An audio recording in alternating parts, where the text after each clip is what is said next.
मात्र 10वीं की तिथि के लिए, केवल 10वीं, चाहे उजाला की हो चाहे अंधेरे की। कौन से महादेव का नाम लेना है? श्रम्भेश्वर महादेव, शिव जी का ही।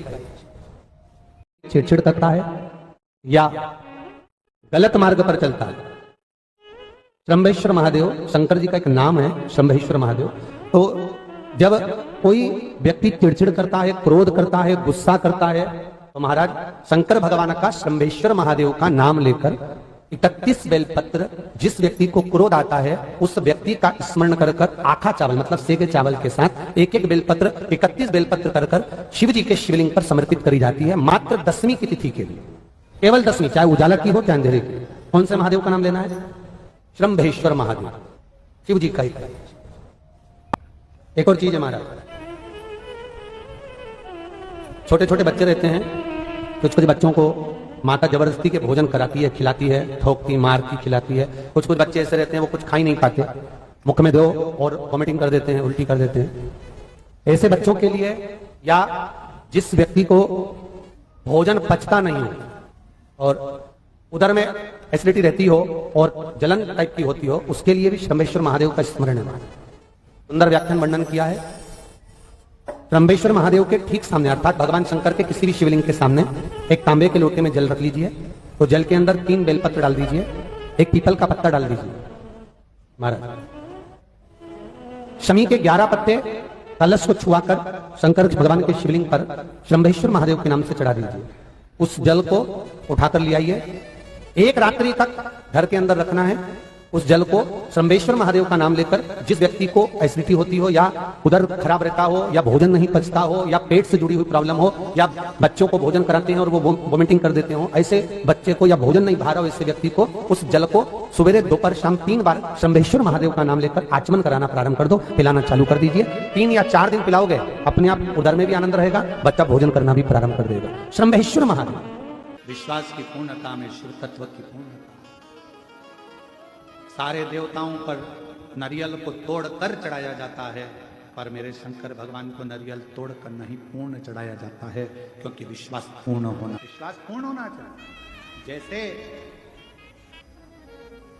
5 स्थान पर लगाया गया चंदन व्यक्ति को बाधाओं से बचा लेता है, विपदाओं से बचा लेता है। जैसे पंचदेव का पूजन, शिव पंचायत का पूजन बाधाओं से बचा लेता है, विपदाओं से बचा लेता है। कई मंदिर ऐसे होते हैं जहां पर शिव पंचायत नहीं होती, कई मंदिर ऐसे होते हैं जहां पर शिव पंचायत के देवता नहीं होते हैं। शिव पंचायत में सूर्य देव, भगवान नारायण, माँ जगत जननी, भगवान देवाधिदेव महादेव, स्वयं भगवान श्री गणेश जी महाराज, ये 5 देव शिव पंचायत के मूल देवता माने। पर कई मंदिर ऐसे हैं जहां पर शिव पंचायत में सूर्य देवता का मंदिर में मूर्ति नहीं है या भगवान विष्णु की मूर्ति नहीं है, शंकर जी की मूर्ति के, तो यहाँ शिव पंचायतन का पूजन का स्मरण करते हुए वर्णन किया गया लिंग पुराण के अंदर कि शिवलिंग में 5 जगह ऐसी होती है जहां पर अगर चंदन का लेपन कर दिया जाता है तो विपदा, बांधा, तकलीफें, कष्ट दूर होता चले। 5 स्थान बता, उसको समझिए। जैसे इसको देखो, ठीक है, ये शिवलिंग को अपन मान लो, इसको जलाधारी मानो जहां से जल गए, ठीक है। ये गोल भाग जलाधारी जिस पर शिव पिंडी रखी है, यहीं पर अपन गणेश जी कार्तिकेय का स्थान, बीच में अशोक सुंदरी का स्थान, अब इसको समझिए। 5 स्थान बताए। पहला स्थान भगवान शंकर के पूरे शिवलिंग का मध्य भाग, ये पूरा जो शिवलिंग है शिव जी का, उस शिवलिंग का मध्य भाग प्रथम। द्वितीय है जहां पर गंगा का अविरल धारा निरंतर बह रही है, द्वितीय स्थान गंगा की धारा का मूल बिंदु शिखा, पहला और दूसरा। तृतीय स्थान उसी के सामने जो जलाधारी का पटका दिख रहा हो, दिखता है जलाधारी का सामने का हिस्सा, भीतर का हिस्सा नहीं, जिस पे रखा है वो हिस्सा नहीं, सामने जो दिख रहा है। 1, 2 और तृतीय स्थान माँ अम्बा जगदम्बा के कंठ भाग पर चंदन का महाराज। 3 स्थान ये बताए। चौथा स्थान जहां से जल नीचे गिर रहा है, जल गिरने का जो स्थान छोटा सा एक भाग रहता है, जितनी जगह रहती है उसके मध्य भाग, चतुर्थ स्थान। और 5वें नंबर का जो भाग बताया गया वो अशोक सुंदरी का स्थान। ये 5 स्थान ऐसे हैं जहां चंदन का थोड़ी सी बिंदी भी अगर हम लगा देते हैं तो कैसी भी विषम परिस्थिति हो वो टल जाती है और बाबा की कृपा होना प्रारंभ।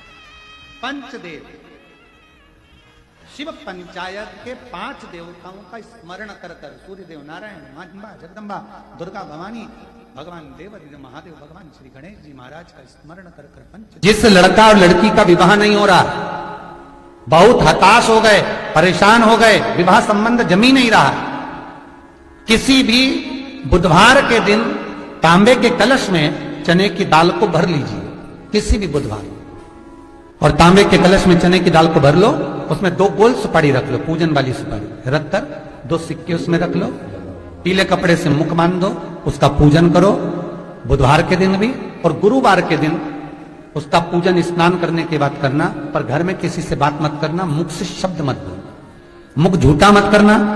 पूजन करने के बाद उल्टे हाथ पर कलश को रखकर सीधे हाथ से ढककर कोई ब्राह्मण के घर में जाकर साथ में किसी को ले जाओ, बिना बोले, बिना बात करे, बिना कहे, साथ जाकर ब्राह्मण का दरवाजा बजा दे, बात कर ले और में गया वो, पर तुम्हें नहीं बोलना है, और वो कलश ब्राह्मण के अपनी कामना कर कर वो कलश का दान दे दिया जाए। महाराज ज्यादा से ज्यादा 4 महीना 3 महीने के अंदर विवाह संबंध पक्का हो जाता है। विवाह संबंध, चने की दाल का दान कुछ सहज नहीं है। जिस नारी का रजोधर्म के अंतर्गत नारी को जो परेशानियां होती हैं, कोई के 8 दिन पहले, 4 दिन पहले, 3 दिन पहले कहीं ना कहीं रजोधर्म के अंतर्गत जो बीमारियां होती हैं, उसके लिए महाराज 7 चने की दाल के दाने तुलसी महारानी के सामने कटोरी में रखकर तुलसी के 3 पत्ते उसमें डालकर अपनी मनोकामना कर कर तुलसी में 3 बार जल छोड़कर वो तुलसी और वो चने की दाल ले जाएं और उसको धीरे धीरे कर कर एक एक कर कर सुबह शाम दोपहर में उसको खा लीजिए। रजोधर्म से जुड़ी हुई परेशानी समाप्त। कोई सहज नहीं है महाराज। चने की दाल को स्वर्ण दान का भी भाव कहा गया। हमारे हिंदू धर्म में चने की दाल को स्वर्ण दान भी करते हैं। जो व्यक्ति स्वर्ण दान नहीं कर पाता वो चने की दाल का दान कर देता है, तो स्वर्ण दान के बराबर मान्य हमारा। फिर निवेदन करा, चने की दाल का व्याख्यान वर्णन फिर किया गया। मान लो कोई प्लाट है, कोई प्रॉपर्टी है, कोई जमीन है, कोई जायदाद और नहीं बिक रही, बहुत परेशान हो गए, लाखों करोड़ों रुपए तुम्हारे डूब गए और ये प्रॉपर्टी बिके, तब तुम उबरो, तो उसके लिए चने की दाल को 1 रात्रि पहले रविवार के दिन घर में गला लीजिए और उसको गलाकर दूसरे दिन उसमें थोड़ा सा चंदन मिलाकर पीस लीजिए। पर पीसना आपको मिक्सर में नहीं है, पीसना आपको सिलबट्टे पर, चकोटी पर जो आपके यहां उससे उसको पीस लीजिए। और पीसने के बाद उसमें थोड़ा सा दूध मिलाकर शिव मंदिर में जाकर शंकर भगवान के शिवलिंग का सोमवार के दिन लेपन करिए। लेपन कर कर अपनी कामना कर कर शिवलिंग पर 3 उंगलियां लगा लीजिए। हमारे अपनी कामना कर कर जो 3 उंगलियां आपने लगाई है, उंगली हटाते समय चंदन के लेपन को जो लगाया आपने, चने की दाल का लेपन, स्वर्ण का लेपन, उसको हम कहते हैं स्वर्ण लेपन, उसको लेकर आ जाइए। मारो उसको थोड़ा सा लेकर आ जाओ, एक किसी भी फूल में उसको लगाकर जो जमीन, जो प्रॉपर्टी, जो जगह बेचना है वहां पटक दीजिए महाराज। उसके ग्राहक आना चालू हो जाएंगे और वो प्रॉपर्टी शीघ्र बिक जाएगी। अपनी कामना के अनुसार बिके, कितने में आपको बेचना, अपने अनुसार। महाराज चने की दाल स्वर्ण दान के बराबर है। चने की दाल को सहज नहीं समझा जाता, गुरु भक्ति के लिए बहुत मूल है। माताएं कई बार पीले गुरुवार करती हैं या केले के पेड़ के नीचे पूजन करती है तो चने दाल समर्पित करती है। क्यों करती है? उसका भाव है स्वर्ण दान के लिए, मनवांचित फल की प्राप्ति के लिए, मनोकामना के लिए। जिस जमीन में फसल कम होती हो, जिस जमीन में प्रॉपर्टी के अंतर्गत कहीं लाभ नहीं मिल रहा हो, जो कई लोग वो जमीन की दलाली का काम करते हैं ना, जमीन बेचवाते हैं, खरीदवाते हैं और कोई लाभ ही नहीं मिल रहा, कई दिनों निकाल दिए, साल निकाल दिए, कोई लाभ नहीं हुआ, तो निवेदन है शंकर भगवान के मंदिर में शिवलिंग पर 108 चने के दाल समर्पित करो। उस 108 चने की दाल को प्रदोष के दिन शाम के समय समर्पित कर कर उस दाल को उठाकर लिया, जेब में पीले रुमाल के साथ उसको बांध कर रख लो। किसी प्रॉपर्टी का सौदा कराने जाओ, उसको पटक कर लेकर जाओ, आपके लाभ होना चालू, सौदे होने चालू, आपको कमीशन मिलना चालू। एक शमी का पुष्प और एक जल में मिला हुआ दूध, जल में मिला हुआ दूध और एक शमी का पुष्प। थोड़ा ध्यान देना कथा की ओर, बहुत भाव से श्रवण करिएगा। एक जल में मिला हुआ दूध और एक शमी का पुष्प, ये दोनों महामृत्युंजय के जप के लिए, महामृत्युंजय अनुष्ठान के लिए, महामृत्युंजय मंत्र के लिए बड़े प्रबलता का कार्य करते, बड़े प्रबलता। ध्यान दीजिएगा, जब आपको लगे कि आपके परिवार में अगर कोई दुखी है, किसी को बहुत कष्ट आ गया, कोई बहुत ज्यादा कर्जे में लदालूम हो गया और उसने विचार करा कि मैं तो मर जाऊं तो अच्छा है, या मैं सुसाइड कर लूं तो अच्छा है, अब उनसे निवेदन रहेगा कि मरना मना नहीं, पर थोड़ा प्लान लेट बनाओ मरने का। हम ये नहीं कर रहे कि तुम मत मरो, पर थोड़ा प्लान लेट करो। आज मरने का विचार करा है तो थोड़ा सा 15 दिन रुक जाओ, फिर विचार करना 15 दिन बाद, 20 दिन बाद कि मरूं कि नींद। पर एक कार्य जरूर कर कर देखना, रुद्राक्ष की माला से महामृत्युंजय मंत्र का जाप शंकर जी के मंदिर के सम्मुख में नंदीश्वर के पास में बैठकर शिव के सम्मुख को देखते हुए, शंकर के शिवलिंग को देखते हुए, शमी के पुष्प को अपने सामने रखकर एक बार महामृत्युंजय मंत्र का 108 बार जाप कर कर शमी का पुष्प उस पात्र में से, कटोरी में से उठाकर जाप पूरा होने के बाद शंकर को समर्पित करो। और शंकर को समर्पित कर कर फिर विचार करना, 15 दिन, 20 दिन, 1 महीना रुकना कि तुम्हें बाबा ने जो तुमने मांगा वो तुम्हें दिया कि नहीं दिया। उसके बाद विचार करना कि जाऊं कि ना। मरो मरो सब कोई कहे, मर के देखे कोई, मरो तो ऐसा मरो कि फिर संसार सागर में जन्म ना होई। बार बार मरोगे फिर जन्मोगे, फिर मरोगे फिर जन्मोगे, फिर मरोगे फिर जन्मोगे। ऐसा मरण और जन्म से पीछा कैसे छूट जाए, उसका क्रम धारण करना है। आ गया टेंशन, ऐसा कोई संसार में नहीं जन्मा जिसके मस्तक पर टेंशन नहीं आया, कोई चिंता नहीं आई, कोई चिंता सम्मुख में नहीं पहुंची, ऐसा कोई जन्मा ही नहीं। आ गया थोड़ी परेशानी, आ गया थोड़ा कष्ट, एक शमी का पुष्प सम्मुख रखकर महामृत्युंजय मंत्र का अनुष्ठान कर कर, और यदि आप नहीं कर सकते हो, आपको लग रहा है कि मेरे दुख की घड़ी चल रही है, समस्या की घड़ी चल रही है, बहुत रोग चल रहा है, बहुत बीमारी चल रही है, बहुत कष्ट चल रहा है, उस समय पर आप अगर नहीं कर सकते हो तो जो आपके प्रिय, आपके स्नेही, आपसे मिलने वाले जो ब्राह्मण देवता, जो भू देवता हो, उनके चरणों में जाकर नमन कर कर, प्रार्थना कर कर, उनसे विनय कर कर कह सकते हो, महाराज जी बहुत टेंशन का जीवन चल रहा है, बहुत कष्टमय जिंदगी चल रही है, आप कृपा करो मेरे लिए एक बार महामृत्युंजय का अनुष्ठान शमी का पुष्प रखकर कर दीजिए। बाबा ब्राह्मण देवता, मुझे विश्वास है कि मेरा भोलेनाथ मेरा हाथ पकड़ लेगा और मुझे इस भवसागर से पार उतार देगा। एक शमी के पुष्प में वो बल होता है, एक शमी के पुष्प में वो भाव होता है, एक शमी के पुष्प में वो आनंद होता है कि महामृत्युंजय के अनुष्ठान का, महामृत्युंजय मंत्र के बल का एक आनंद सुख हमें तुरंत प्रदान कर दे, तुरंत दे। जैसे बेलपत्री के मध्य भाग, बड़ा ध्यान दीजिएगा, ये बेलपत्र है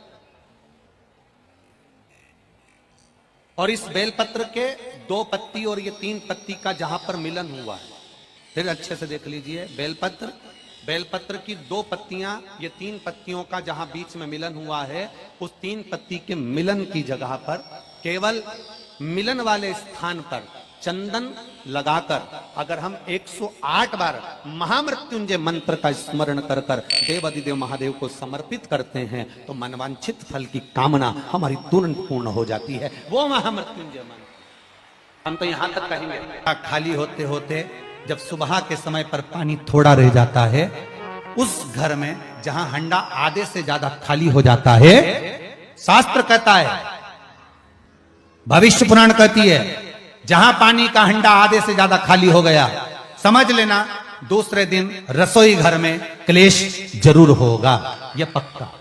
इसलिए हंडे की सीमितता देखी जाती है, मटके को, हंडे को, कलश को आधे से ज्यादा भरकर रखा होना चाहिए, भले आधे तक भरा रहे पर आधे से नीचे नहीं। उस घर में हम माताएं पूछती हैं, पंडित जी हमारे घर में बहुत क्लेश है, हमारी बहू सुनती नहीं, बहू के हमारी सास नहीं सुनती। क्लेश हो कहां से रहा? जब तुम लड़की पसंद करके आई, उसका पांव देख के आई, 25 बार फोटो देखा, अपनी रकम तोड़वा तोड़वा के बहू को सोने की रकम चढ़वा दी, खुद ने अच्छी साड़ी नहीं पहनी, 10-10 हजार का सूट चढ़ा दिया, चुन्नी बेस, डब्बा दिया तैयार होने का, चप्पल दी नाप की, चूड़ी का नाप मंगवाया, इतना प्रेम, और घर पे आके जगदम्बा हो गई। कारण क्या है? इतना क्लेश कहां से आ गया? जब तुमने पसंद करी, तुमने देखी, लड़की वालों ने यहां देखा, लड़के वालों ने वहां देखा, जब एक दूसरे को देख के सपात हुई है, संबंध हुआ, रात रात भर बात चली, फिर क्या हो गया? यहाँ तो रोज फोन लगाती थी, मम्मी ये वाली साड़ी तैयार कर लो। हाँ बेटा कर ले, ऐसी ऐसी बात सास और बहू में चले। चूड़ी का नाम भेज दीजिए, चोली का नाम भेज देना, और मैंने डब्बा तैयार कर लिया है, मैंने वीडियो कॉल में दिखाया, देख ले यही है। चप्पल भी लिए, ये भी लिया, चोटी भी ली, गजरा भी लिया, दुनिया का सामान लिया, शादी करी, ने 2-3 लाख रुपए तो गार्डन में खर्च कर दिए, ने लोगों के खूब चटाया, 2-3 लाख रुपए खाने में खर्च कर दिए, गिफ्ट भी दिया मेहमानों को। जब इतना खर्च करा, इतनी जोरदार बातचीत थी, फिर आखिर 1-2 साल में ऐसा क्या हो जाए कि ये जगदम्बा ने ये कात्यायनी हो जाए? कारण क्या? वो कारण तो ढूंढो। अरे बोलो तो सही है कि नहीं है? कारण तो ढूंढो कि कारण क्या है ऐसा, कि क्या कारण हो गया? अब दोष दे नहीं कि माँ ने सिखा दिया होगा, और वो दोष दे, तुम तो अपनी माँ के ही हो, हमारी तो सुनो ही नहीं। अब वो इधर दोष, वो उधर दोष दे। ये दोष देने से कुछ नहीं हो, अपने कर्मों का दोष देखो। ने जरूर झांक कर देखना कि सवेरे सवेरे कहीं हंडा खाली तो नहीं मिल रहा है, पूरा नीचे तक तो नहीं चले गया, आधे से नीचे तो नहीं हो गया। मतलब घर में दूसरे दिन क्लेश तो होना ही है, भले कटोरी के चक्कर में, पानी के चक्कर में, रसोई घर के चक्कर में, रोटी के चक्कर में, चाहे दिन भर में कभी भी होगा, पर 24 घंटे में क्लेश होगा, वो पक्का है। थोड़ा भरा, क्यों भरकर रखा जाता है मटका? क्यों भरकर रखते हैं हंडा? क्यों कहा जाता है कि जिस समय वास्तु पूजन होता है, पितरों के लिए पूजन करी जाती है, तो हंडा भरा जाता है, नया कोरा मटका, नया हंडा वास्तु पूजन में भरा जाता है। क्यों? और जब पंडित जी सिर पे मंगवाते हैं, नारी भर कर लाती है, गृह प्रवेश होता है, भरा हुआ मटका, खाली नहीं, भरा। और जब भरवाते तो इतना भरवाते कि उसका पानी उंडेलना चाहिए, वास्तु पूजन का नियम है। जिस समय मटके को भरकर लेके आते हैं घर के अंदर, कलश भरकर लेके आते हैं, वास्तु प्रवेश करते हैं, गृह प्रवेश करते हैं, तो मटका इतना भरा जाता है, उसका पानी बाहर ढुलना चाहिए। और जब लेकर आए तो झलकता हुआ पानी होना चाहिए। नारियल रखे, आम का पत्ता रखे तो पानी गिरता रहे। पर माताएं तो अपने फैशन में नहीं, डेंटिंग पेंटिंग कराए तो पानी गिरा तो वही नाराज हो जाए, बेचारा पंडित जी की हालत खराब कर कि तुमने इतना पानी क्यों भरा, कम नहीं भर सकता था हमारा पूरा। ये तो परंतु शास्त्र रीति क्या कर रही है, भविष्य पुराण क्या कर रही है, हमारी शास्त्र क्या कर रहे हैं कि पानी भरा हुआ जब चलता है, झलकता झलकता चले, घर में जब प्रवेश करे तो भगवान से यही प्रार्थना रहती है कि लक्ष्मी ऐसी झलकती रहे, इतनी कृपा कर दे। पर लोग, पंडित जी ने कह दिया अच्छे कपड़े पहनी बेचारी ने, पिन मिन लगाई हो, बढ़िया जोरदार पल्लू मल्लू लिए, तो अब डब्बा मब्बा भर के तैयार कर डेंटिंग पेंटिंग